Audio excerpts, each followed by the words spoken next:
Some of the forts in Ghana are notable. We have about 19 forts, 3 castles. First castle built in Ghana is the one in Elmina, St. George's Castle, built by the Portuguese in the year 1482. Being the oldest, the largest, the biggest castle in the country, oldest European structure in the entire world. Elmina Castle is about 540 years old.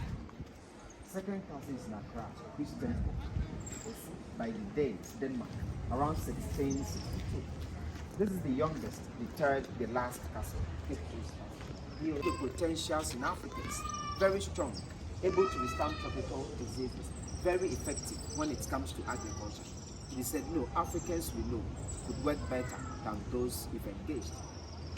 So a Catholic bishop by name Bartholomew de Las Casas petitioned the Spanish crown to allow importation of Africans directly from Africa to the New World. This petition was granted, and around 1518, transatlantic slave trade officially started. And the Europeans started getting our people captives by raiding and kidnapping. Raiding, for instance, they could set a village on fire, and as the people around it held skelter for their lives, they took their horns. Kidnapping. You keep working on your farm with your children, or even your husband. You look back and he's taken away. Sometimes they deceive some of our people. Let's go to our home countries. We will give you better lives. They ended up working for them. There were some instances where some Africans, some chiefs, traditional rulers, prominent personalities brought some people and sold.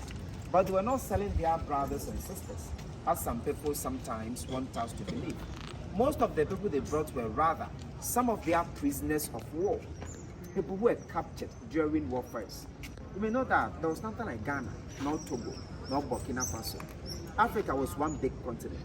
Demarcation took place around 1884, when all the European countries then, with the exception of Switzerland, met with the United States of America in Germany in what they called the Berlin Conference, and demarcated, shared the continent of Africa to themselves. Sadly, Africans themselves were not part of the Berlin Conference.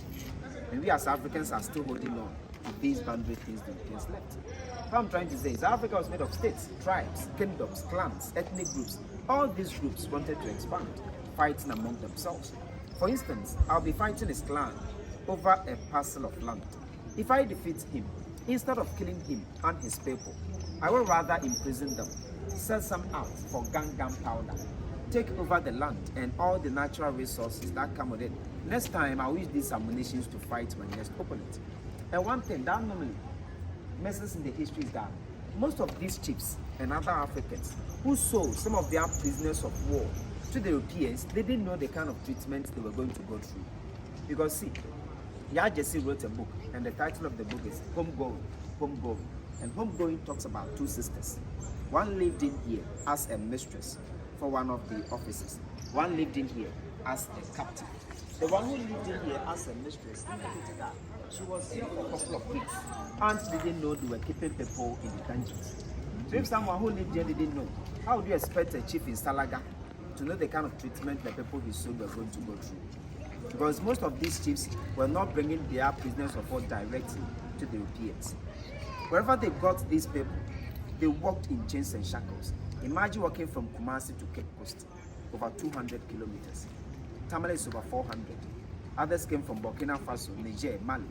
In this castle, when they arrived, they took them upstairs into a hall called Alaba Hall. That was the auction hall. There were European doctors in there to examine the captives from head to toe to determine their strength. After they were exchanged for gunpowder, mirror, tobacco, textiles, rum, alcohol, brass wares, sugar, caps, and others according to their strength. And after the auction, they brought them to the courtyard here and burnt marks on them. They were branded for easy identification before they were pushed into the dungeons. They stayed in the dungeons for a few days to about 3 months, waiting for the ships to come carry them away. When the ships came, they were loaded, sent them to North America, South America, the Caribbean, like Brazil. And I'm mentioning Brazil first because Brazil received the highest number. About 46% went to Brazil. That is why today, in the whole world, Brazil is the second country after Nigeria with the highest number of black population. About 100 million blacks in Brazil. Ghana is just around 30.8 million. Go to Brazil, US of A, Suriname, Barbados, Trinidad and Tobago, Guyana, Antigua, Jamaica, Haiti, St. Vincent and others to work on sugarcane, tobacco, cotton, coffee plantations. Few were sent to some of the European countries to do construction works. The male dungeon is here. Female dungeons are down close to the door. And on top of the male dungeon, the room up with 3 windows facing this side, 3 facing this side, was a church. Can you imagine? Church above a slave dungeon. So Monday through to Saturday, the British bought captives, held them in dungeons. Sundays or Good Friday like today, they had church services above. That is when in Ghana some people commonly say the ship that brought Bible took slaves away. And first president of Kenya, Jomo Kenyatta, once said, when the missionaries arrived, Africans had land, they had Bible. They taught us how to pray with our eyes closed. But open our eyes, they had land, we had the Bible. Any question? Let's see the male dungeon.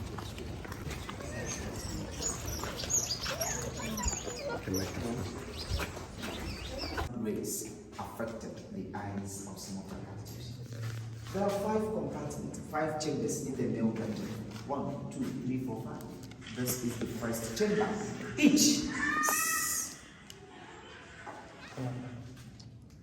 Each or one chamber like this was occupied by 200 men. The British kept 250 people, 16 by 32 feet square. Divide from this chamber to the last one, about 1,000 men. This very chamber was called strong chamber for those who were physically, mentally strong. Because they were strong, they chained them. Putting the chains in this holes, long chains in this holes, normally by the ankles, and again, lock them up with heavy metal anchors. There were many, 200 people. Sometimes, if not always, the dungeon became very hot. Temperature became very high.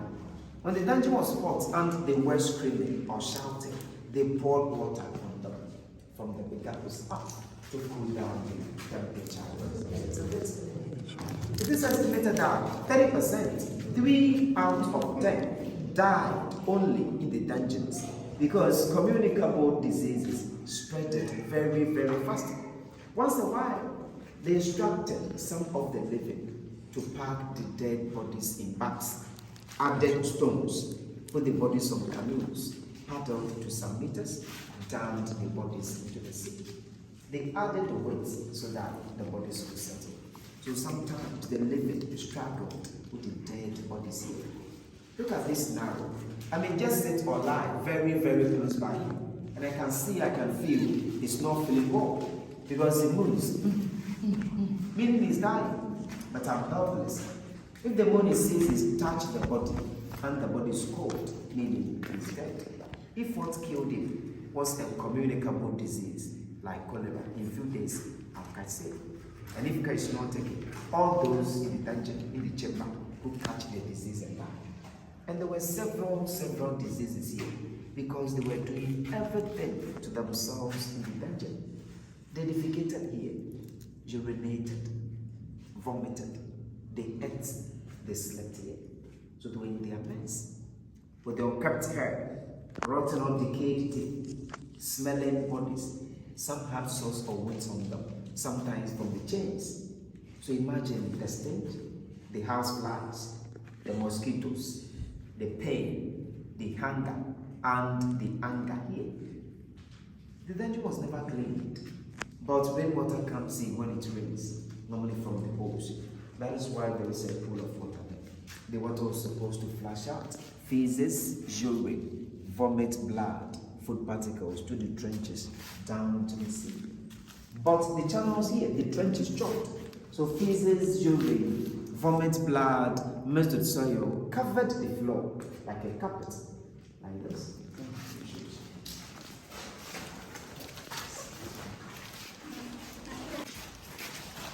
Place barricaded is built up of feces, urine, vomit, blood, sweat, tears, saliva, and a whole lot left here by our ancestors.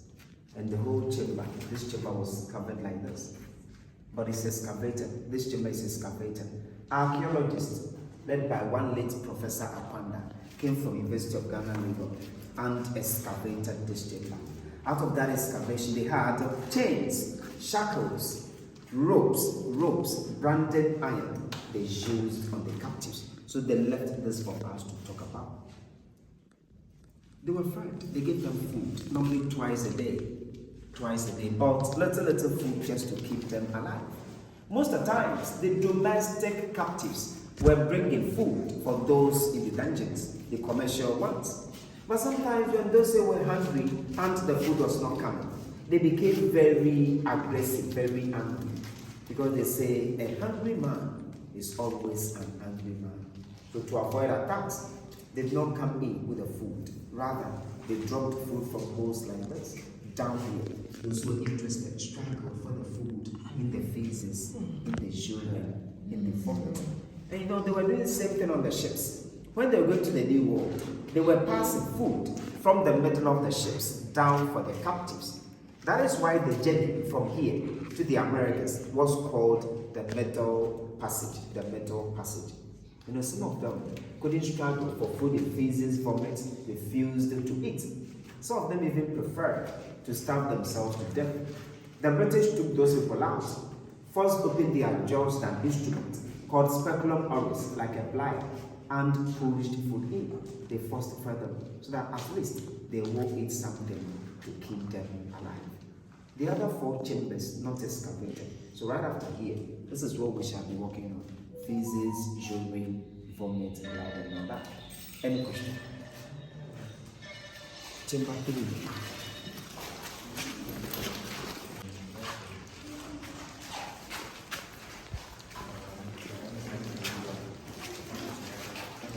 As I just indicated, the other 4 chambers not excavated. The other 4 chambers not excavated, implying that what we are standing on is built up of feces, urine, vomit, blood, sweat, and a whole lot I think about. But see where I'm standing. The build-up here is a little bit higher than where you are. And it's higher here because of this opening. Because as I just indicated, sometimes they dropped food from this holes. So this is mainly leftover food, the feces, urine, vomit. And this hole, this one, was again used as a spy hole. Some of the spies were commanded to stand up and listen to whatever going on in the dungeon. When those who were planning to attack or escape, they reported to the British and they punished them accordingly. And see, this hole, this one, is covered in front of the church on top of this dungeon. In fact, I don't understand the Europeans myself. Why they have their churches on top of slave dungeons. In the Elmina castle, the Dutch, people from the Netherlands or Holland, established their reformed church on top of a female slave dungeon. In this castle, the British also built their Church of England, now Anglican Church, right above this male dungeon. So the Europeans in the churches worshiping, singing praises, preaching the word of God. Love your neighbor as yourself. Thou shalt not kill. Captives were also in the dungeons, right beneath them, suffering, crying, dying. So there is heaven and hell, then ironically, heaven up there, hell down here. And we know those who occupied heaven and those who occupied hell. Chamber 5.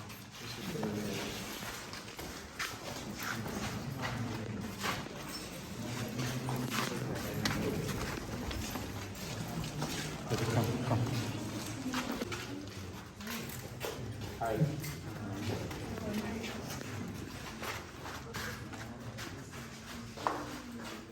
Come.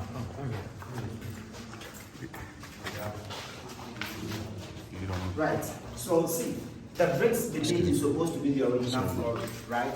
Carpet of feces, urine, vomit, blood, sweat, tears, saliva, and many others.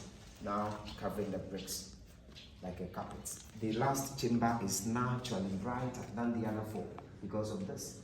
I indicated that the captives were branded Branded iron, the name, initials, number of the company will be embossed on the iron. Something like JSS, John Smith Slave.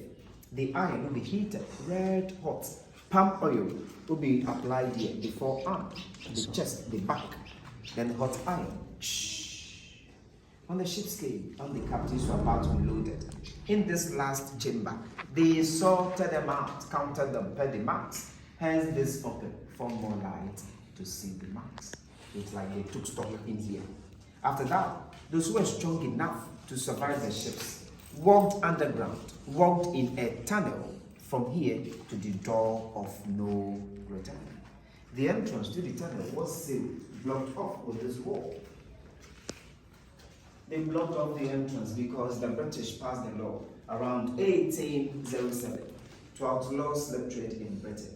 1833, they passed another law to abolish slave trade in their possessions and territories, included this castle. 1833, they sealed, they blocked off the entrance to signify that slave trade is officially over. Over because even after 1833, others were still smuggling captives. The word here, the blockade, is dedicated to the souls of our ancestors. This is a shrine, traditional temple, you can call it altar. Africans knew God, had their own way of worshiping Him before Christianity, before Islam. And even traditionalists believed in Trinity, even before they were introduced to Christianity, because they believe in the existence of the Supreme Being, smaller gods, and our ancestors. And they believe these gods manifest themselves through natural objects like stones, rivers, mountains, trees. This castle is built on a big rock. Cape Coasters were worshipping the Almighty to the rock. But the British came, built the castle, and because they came with Christianity, were not allowing Cape Coasters to come around the rock to pour libation, to worship. Cape Coasters came for these two stones as part of the rock into the community. So they worshipped the shrine in town when the British were here. After the British, after independence, they performed rituals, brought back same stones they came for, mounted the steps, put the stones on, and they worshipped the shrine again. Meaning, the shrine we see here is not part of the dungeon system, but they worship the shrine at the original place. The name of the shrine is Nana Tabe, Nana Tabe, Nana Tabe. 77 shrines in Cape Coast. This one is the eldest, number one, very prominent. Cape Coasters still worship the shrine. Individuals also come here for prayers, for sacrifices, for consultation. So the shrine is still active to the traditional priest sitting on. That is why there are schools and churches there for those who come here for these activities and events. There are a couple of festivals in Ghana. We celebrate to honor, to commemorate our ancestors. Pan African Historical Theatre Festival, PANAFest, Emancipation Day. Recently, we instituted Year of Return, Beyond the Return. During these festivals, wreaths and flowers are laid in the dungeon in the memory of those who died and those who passed to the dungeons. Some well-wishers and sympathizers also visit and do say. Some few months ago, President of Hungary, the Hungarian president, not the Hungary president, the Hungarian president, visited the castle on the 14th of January this very year and laid this one here. So next time when you are coming, don't forget to present one. Sure. Any question? There of the courtyard was a cemetery. The Europeans buried, the British buried their bodies here. When the courtyard was excavated, only 4 graves had marks. 1 black grave, 3 European graves. The black man buried here, Philip Pickle. Philip was from Cape Coast. The father of Philip was a middleman, one of those Africans who had been buying and selling of captives. Did that. The son Philip was awarded scholarship by the church to study in Britain. He attended Oxford University. Ordained, became first black person to be ordained a priest of the Anglican Church. Philip came back and worked with them for 50 years as clergyman, missionary, and a schoolmaster in the church and the school. Listen, he died 17th October 1816, he was 75 years old. 1816, meaning he came or even died before slave trade was abolished in this castle. So Philip was preaching the gospel upstairs, while his fellow Africans were dying in the dungeons. Therefore, Europeans, a soldier, C.B. Whitehead, one at the metal for a lady, Letitia Elizabeth London. The last one here. The last one here, Fort George McLean. The soldier died July 1812. He was 38 years old. And she came here just to pay the husband George a visit. She died only 2 months after her arrival. Rumors, gossips had it that malaria killed her. Others, as when she came, the husband was having a girlfriend, African mistress from Accra. When Letitia heard that, she poisoned herself. Others, as in the girlfriend poisoned Letitia. So to date, we don't know what killed Letitia Elizabeth London, whether it was parasite, homicide, or suicide.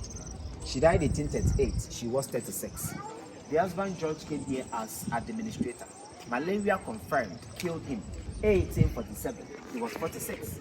So see, the black man was 75. The Europeans, 38, 36, 46. Malaria. What time is it? You good?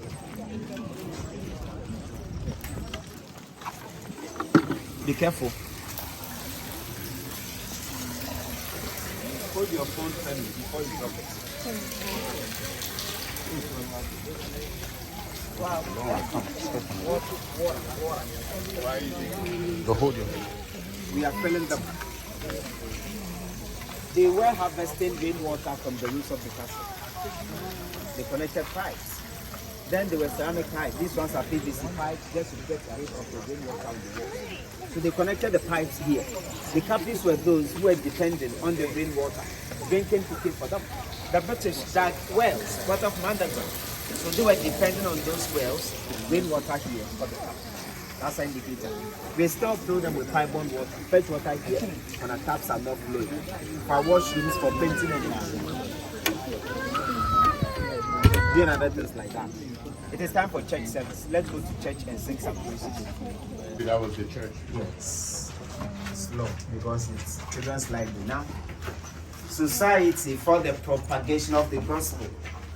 The name of the church, Society for the Propagation of the Gospel, SPG. First Church of England in the country. Church of England is now Anglican. Anglican churches are all over Ghana. Methodist Church Ghana started from this courtyard. Catholic started from Elmina Castle. Presbyterian Church Ghana started from Christiansburg in Accra. And as I indicated, now children's library. So school children come to the library to read. The church sits on the male slave dungeon. This is the spy hole we saw from the male dungeon. The third chamber. Remember? Yeah. As I indicated, sometimes they drop food through this one for the male captives. So see, Philip Kwaku was a minister of the gospel. Imagine he was passing for a service on a Sunday morning or Good Friday morning like today. Has something like leftover bread. He could just drop it down through this hole. Captives in the dungeons who struggle for it.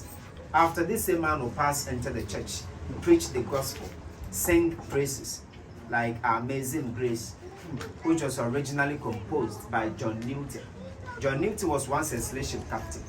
Later, he repented. After making enough money from slave trade, he repented and became a reverend minister. And as they were singing Amazing Grace in here, they were still protecting their business in the dungeon. And you know, Africans, where they have business. So spies stood there and listened to whatever going on in the dungeon. When they were planning to attack or escape, they reported to the British and they punished them. Possibly, captives in the dungeons heard the British in the church singing, preaching, but they couldn't come out to join them worship. Because the Bible says, if you're in hell, there's no way you could go to heaven. I said earlier, ironically, heaven up here, hell down there. Let's move further up and enjoy some breeze. We may also see Elmina Castle.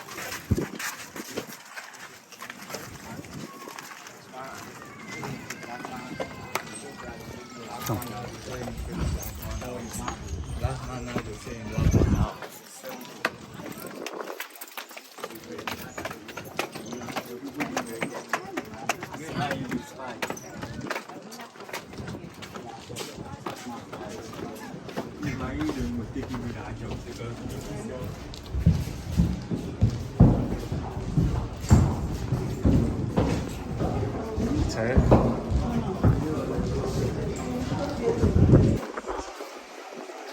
It's beautiful. You're gonna get a picture, right? I'll give you great content. Making all right. Just enjoy the peace. Beautiful here.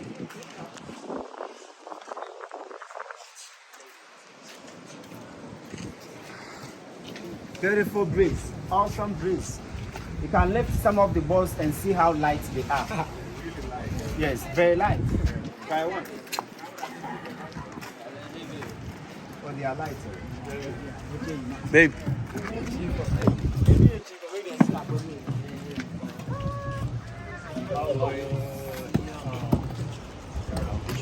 How I order? Light, so you can lift one and see. They are of different sizes. Some are heavier than. Is it heavy? Very light, very light. And there are mortar balls.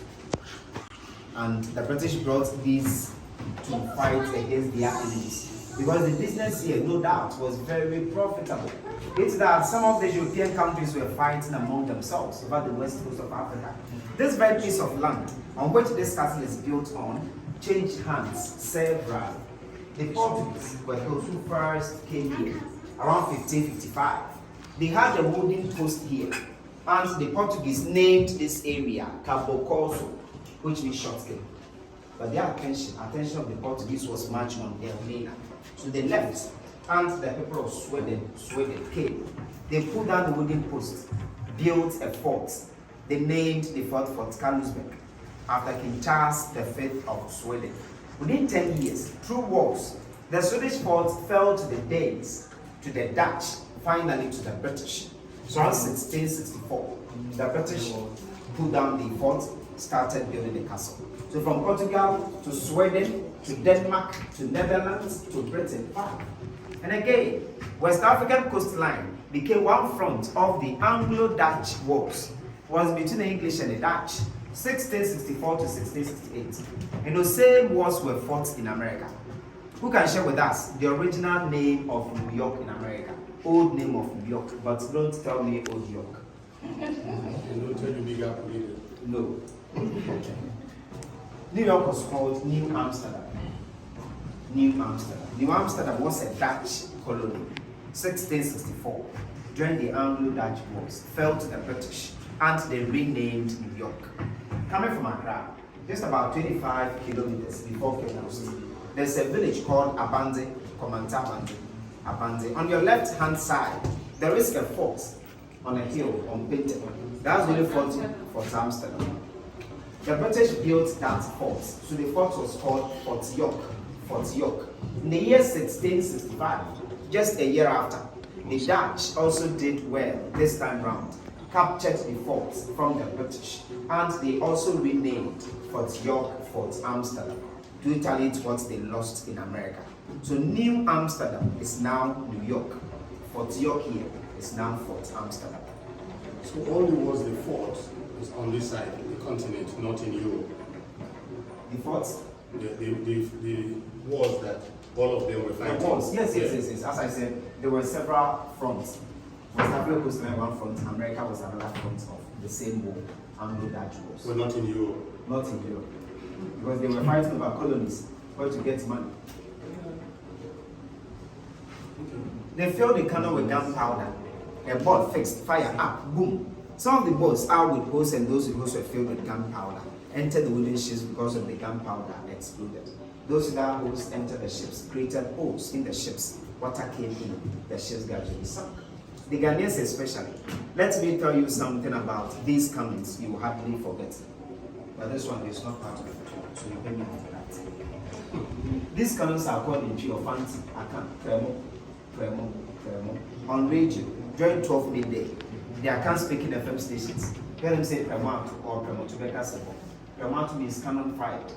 The Europeans, when they were around, fired one of the cannons, boom, every 12 midday to alert people around that, just 12 midday, because war chiefs were not common. That is why it has become a non-end to date beyond radio premato every 12 midday. And I trust most of the radio presenters will say, but they don't even understand what they talk about. So when you meet them, you educate them and charge them. At least take your entrance fee from them. Let's see what the residents. 1, 2, 3, 4, 5, 6, 7, 8, 9 windows. Governor's living room. This is just the hall. Almost like size of the chamber in the new that for 200. Living room here, 5 windows.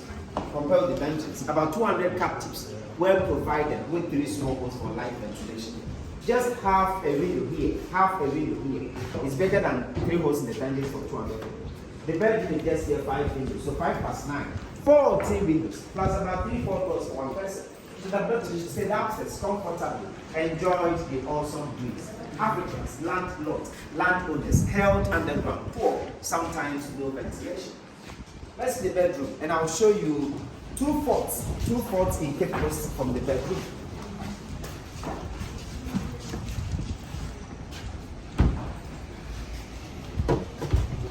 Look, behind and above the coconut trees, there's a structure on a hill without a roof. Can you see that? Yeah. Way up. Yes, over there. On the hill. Straight up. Behind the coconut trees. Look at the middle. There's a structure on the hill without a roof, but something like a tower in the middle. That's Fort Victoria. And this one here with the red top behind the church. You see it? With the red top. Round. Something like a ball on it. Okay, yeah. It's Fort Williams. Way up. Yes, way up. Fort Williams. And close to where I said there's a fort called Fort Amsterdam. There's a town just like 2 kilometers in between. There's a town called Anmabo. In Anmabo, there's a fort there. The fort in Anmabo is called Fort William. Fort William. This one in Cape Coast is called Fort Williams. So William there, Williams here. And these 2 forts were built to fortify this castle. Both are built on top of hills. Soldiers in there saw from afar, saw enemies, pirates coming first before soldiers at the barracks here. When they saw anything like that, they gave the formation here, used lights in the evening, flags, and muskets, mirrors in the day. The signal, especially the flag, the color, determined the kind of information. There's communication room downstairs. Meaning there was no MTN, no Vodafone, no Wi-Fi, but there was WhatsApp.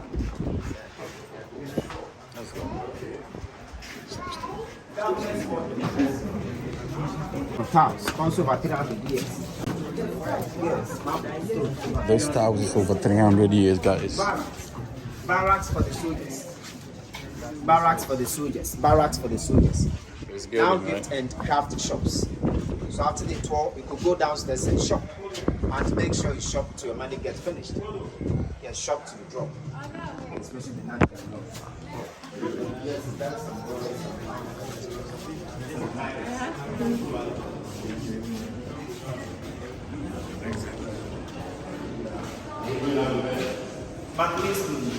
McLean's hall. George McLean is buried downstairs. We talked about him before. This is McLean's hall. McLean's hall.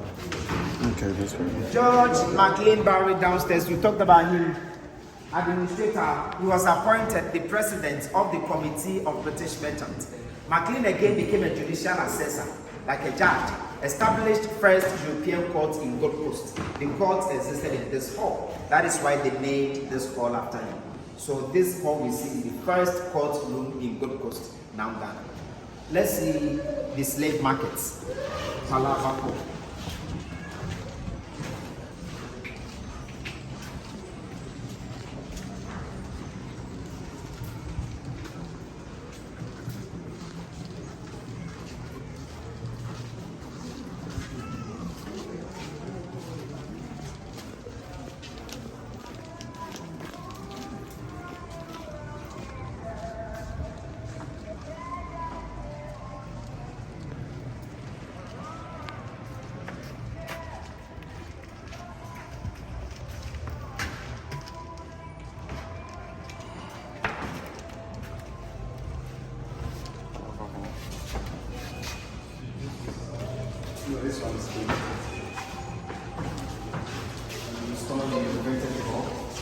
sometimes you went to this forum for meetings or conferences. So yes, a day or 3 days ago, there was a meeting here. So it's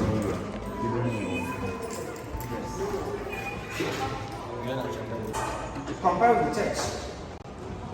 This was the slave market. Palava House Slave Market. There were doctors here, nurses here, merchants, company reps. This is it. And the company displayed their guns, gunpowders, mirrors, textiles. Those captives brought here by middlemen were those who were first brought in for the doctors, nurses to examine them after the auction for sale according to their strength. So this was the slave market, Palava Hall. Let's go back downstairs, touch some few critical places: the condemned cell, the tunnel, the underground passage, female dungeons. Go to the door of no return. When we return to the door of return, we shall say back. Let's see the condemned cell. Also the only original copy. Them the view.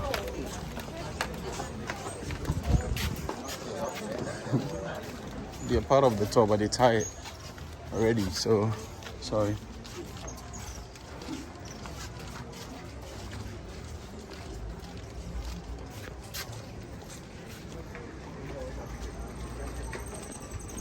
Final exit point for some of our ancestors. Door of no return because they went to this door and never came back. Door of no return because they went to this door, we lost contact with them forever.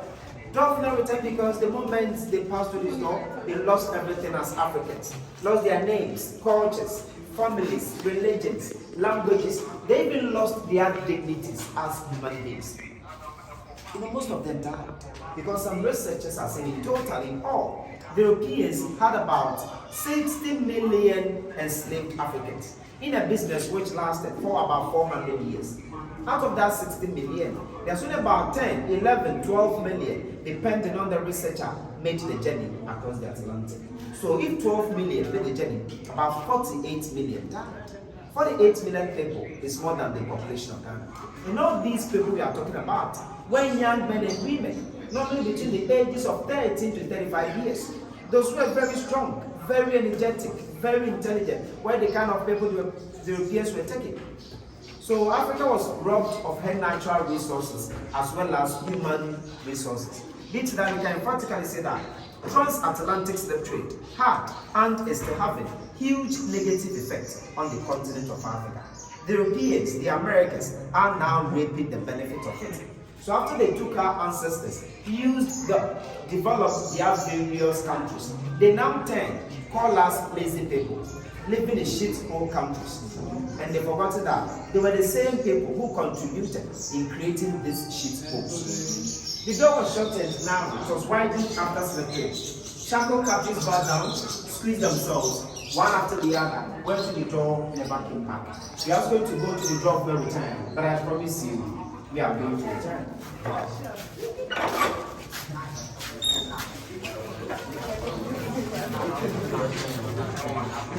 Door of no return.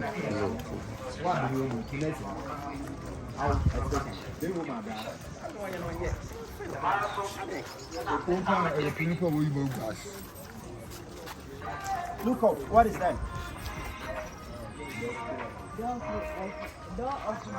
Yes, this one is without no.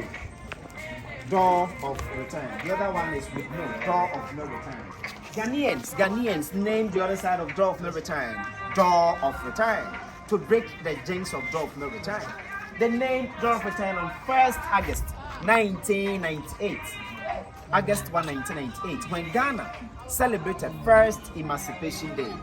On that very day, two caskets contained mortal remains, skeletons, bones of two descendants died and buried.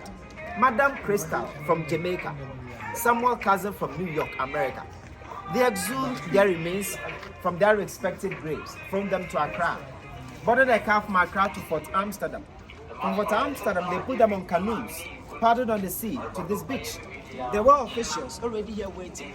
When they arrived, they received the casket from them, sent them to the door to the courtyard. Short ceremony called Great Homecoming. held in the castle. They sent the remains to Asin Manso for reburial. Asin Manso is a town on the way to Kumasi by Asin Fosu Road here, about 45 kilometers away. There is a river there called Slave River, Nonkonsu. Those captives coming from that direction, when they got to Asin Manso, they stopped them, shaved them, gave them back, smeared their bodies, polished them with shabata. So those who are somehow old, with some grey hairs and weak, will look younger, attractive for higher prices in the castles. So they spent a couple of weeks, months in the dungeons here, never back. Last African battle at Semanso. That is why they sent the two remains of Madame Crystal, Samuel Cousin, from Jamaica, New York, respectively, for reburial. And on that day, August 1, 1998, when the Jews of Door of No Return was broken, Ghanaians named the other side Door of Return, inviting our brothers and sisters in the diaspora, African Americans, African Europeans, Afro-Caribbeans, and all others to come back to Africa to learn the history, to see Africa for themselves. Because you know, sometimes the way some of the foreign media paints Africa is very unfair. They go to few uncomfortable places, take some pictures, some videos, and portray as if they're Africa. It's like those places, as if we are still poor to the extent that we live on trees. That is why 2019 we instituted Year of Return, invited them to come, reconnect, help develop the continent. Because the continent of Africa is not only for those of us living here, but also for millions of people with African descent scattered all over the world. That is why when you return, you see on the wall boldly pasted Akwaba. And Akwaba means welcome. To my brothers, my sisters, you are welcome. Let's see the condemned cell, also the only original door left in the castle. After the condemned cell, I will share a word with you, then say bye-bye. See how heavy it is? It's really thick. Yeah, it's very, very, very thick. The bus is moving, don't be left behind. Only original door left in the castle. Wood and metal, pitch pine wood coated with metal plates. 2019, Ghana organized a very successful festival dubbed Year of Return. And as part of the Year of Return activities, some of our brothers and sisters in the diaspora unveiled this plaque. And they call themselves African Genesis Institute. And what they are saying is very touching. They are saying, we are the children of those who refused to die. You know, most of them died, but some refused to die, some survived. That is why I have the descendants scattered all over the world. And these are names of some of the descendants. Very few of them, minute percentage, like 0.0001%, or even less. So if they all decide to paste their names here, I don't think our walls will be enough. Let's see the condemned cell finally. Only original door left in the castle. Condemned cell, room of no return. Short ones, watch your heads. Tall ones, walk straight. Walk straight. Yes. Okay.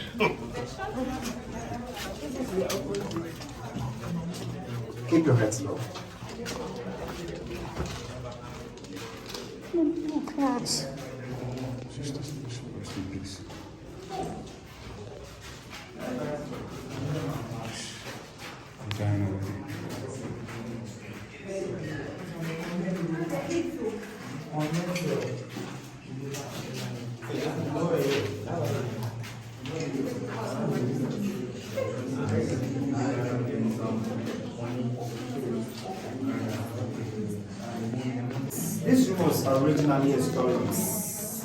This room was originally a storeroom. They closed the other door and they wanted to use this one as a cell. Those captives wanted to fight for their freedom, the freedom fighters. You know, they suffered for long.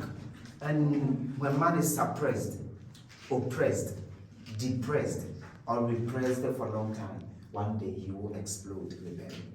Those who tried to escape and were caught, those who constantly fought the British, about 10 were chained together, pushed them in here, locked them up with first door, second door, third door, 3 solid doors. No light, no ventilation. They were not given food, no water. 2-3 days they struggled, suffocated, and died. Sadly, when they locked the doors, they made sure all of them died before the doors were opened. Meaning, even after 3 days, when they opened the door, so 1 or 2 still alive, they closed the doors after 3 days. And when they all died, they brought some of the male captives in, packed the dead bodies in bags, brought all the other captives from the dungeons, gathered them at the courtyard. Those who came for the bodies showed the bodies to those guarded for them to see what they did to those they brought here. So they were killed here just to serve as a deterrent to the other captives. That is why the UNESCO condemns them. This is the condemned cells, guys. We are all seeing, witnessing that the dungeons here and all the dungeons in other forts and castles are empty. Meaning transatlantic slave trade is indeed over. But sadly, painfully, you still see forms of slavery in our homes, in our villages, in our cities, in our countries. Child labor, child trafficking, child prostitution, racism, mental slavery. We abuse our house helps, workers, wives, children, stepchildren. And let me use this opportunity to say this. What is trending in Ghana and some parts of Africa is that some of our own people, Ghanaians, Africans, deceive some of our young men and women, especially the ladies. They promise them better lives. Take them to some of the Gulf countries.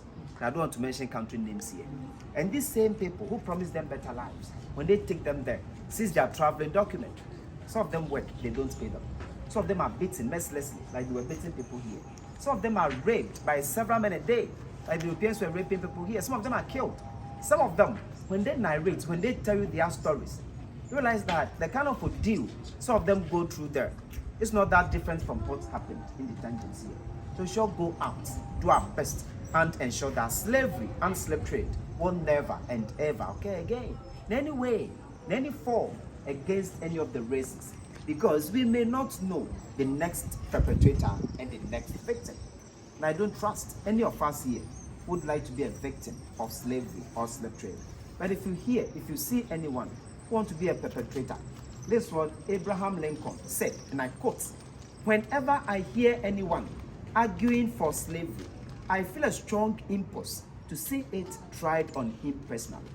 End of quote. What he's trying to say is, if you want to treat your fellow human being as slave, or if you want to trade in slaves, come, let's lock you up in the dungeons for a couple of weeks, couple of months. When you come out of the dungeons and you think, you feel it's comfortable in there, you can then start keeping your fellow human beings in same condition. So let's all try. Treat each and everyone equally, at least like the way we treat ourselves. When we do that, I trust this world will be a very, very peaceful world for all of us. On this note, the guided tour will end here. Once again, the name has been Richard Kwesi Obeying. You can simply call me Kwesi, your guide for the tour. Have a nice evening. Safe journey to your various destinations. Thank you very much.